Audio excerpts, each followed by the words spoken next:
এবং নেটের নেশা আমাদেরকে মোবাইলগুলো আমাদেরকে কোরআন থেকে দূরে সরিয়ে ফেলেছে।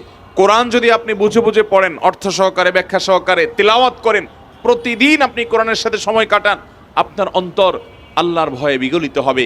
আলাম ইয়ানি লিল্লাযীনা আমানু আন তাখশা কুলুবুহুম লিযিকরিল্লাহ ওয়া মা নাযালা মিনাল হক।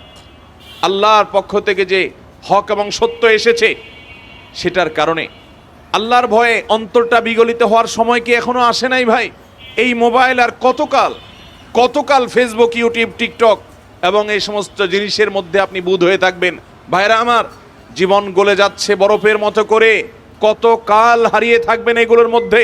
আসুন আল্লাহর ভয়ে ভীত করি নিজেকে, আল্লাহর ভয়ে নিজেকে অন্তরকে বিগলিত করি। সেজন্য কোরআন বুঝে বুঝে পড়বো তো ইনশাআল্লাহ। কোরআন বুঝে বুঝে পড়বেন, কোরআন পড়লে আল্লাহর ভয় অন্তরে জাগ্রত হবে। দ্বিতীয়ত, আল্লাহর